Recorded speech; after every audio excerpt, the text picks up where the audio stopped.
Hey everyone.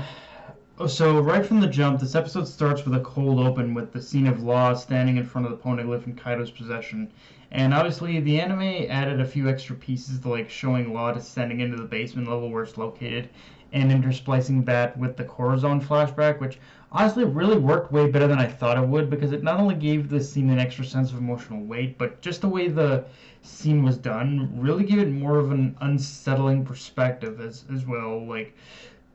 But anyway, let's just go ahead and talk about the other scene, which is a flashback of Law revealing to Robin in private that he's of the D as well, and making a sort of and between and showing that the two of them making a sort of private pact alliance of their own to help each other uncover what they both want to know about the about the D, the Void Century, all that stuff, and how they have kind of different motives for uncovering that information.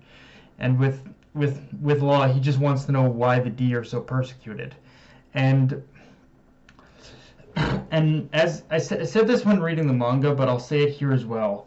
This is going to blow up in their faces at an astronomical level, and in some way or another, like this little pact they formed is going to lead to the exact worst case scenario that Inuarashi and Nekomamushi warned Robin about, which is Robin falling into the hands of those that need her knowledge the most. And one scenario I've talked about at length, but just see like as the most likely scenario to happen right now, is Robin initially falling into the hands of the government, but isn't going to be permanent and will actually end up captured by Blackbeard. Like that just feels like what's being set up here and where the path of this secret alliance has to lead. Like there's no other way it can lead anywhere else, frankly. Like if it's just a full on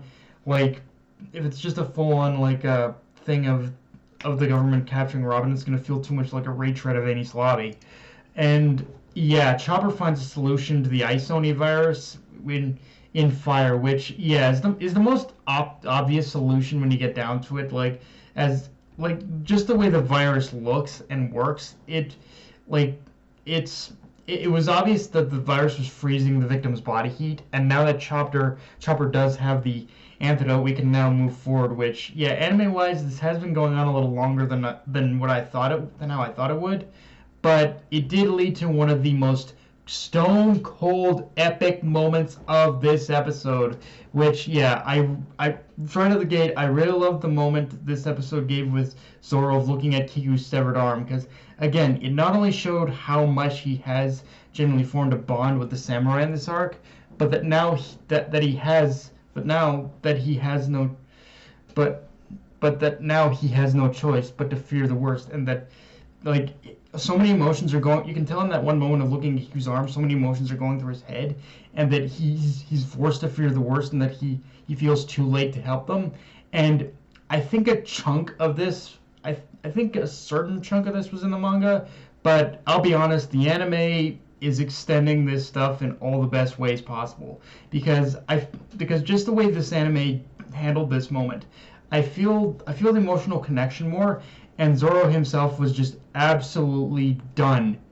I felt more of just Zoro being done with Queen's BS. Like Zoro was not letting, just the way Zoro was cutting bitches down in this episode. He was not letting Queen get his sick kicks out of this anymore. And I absolutely loved every single bit of his final attack on Apu. Like everything from art, animation, music. Everything about the moment of Zoro cutting down Apu was absolutely perfect. Like nothing felt out of place in that moment.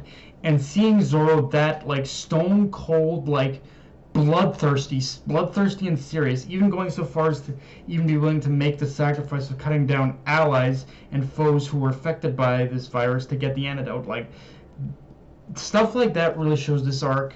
But the anime right now is giving Zoro so many amazing character moments that not only really show these genuine connections he's formed and how they've affected him more than any moment he's been traveling with Luffy and the crew, but also how being on Wano has affected him as a swordsman. Zoro has always carried around this certain sense of honor some sense of honor on his sleeve. So seeing Queen basically trample on what he feels is trample on the people he feels are like resemble his sense he can share that sense of honor with, like, it just broke something inside of him, and I cannot do anything but just praise the anime right now for just how they handle this moment. It just felt so good, like, just and how it was handled. With that said, this episode gave a little bit of an extra time devoted to the Yakaze's fight before seeing Kaido deliver the finishing blow, and I could be wrong on this, but I think from my knowledge of reading the manga, we never actually got to see Kaido's finishing blow to the Akazeya. It just kind of cut to Kaido standing over them after they were defeated, which, granted, I guess when it comes to Kaido, that is really all you need to show is him just kind of like standing over the defeated Akaze 9. But it is also kind of nice addition of seeing what leads up to the Akaze 9's final moments. But it's weird because even though I really like that, I do have to admit I'm happy it did finally more or less. The whole fight with the Akaze 9 Kaido did finally more or less end with this episode. Because over the past couple weeks, there has been a slight pacing issue I've noticed in how it is starting to feel like the fight is dragging on a little longer than it should, and it feels like Toei has been like it felt like Toei had been starting to lose the balance of the fight. So while I have liked how Toei handled this fight overall, I am glad they didn't drag it on any longer. Like they just ended it the way they ended it the way they did.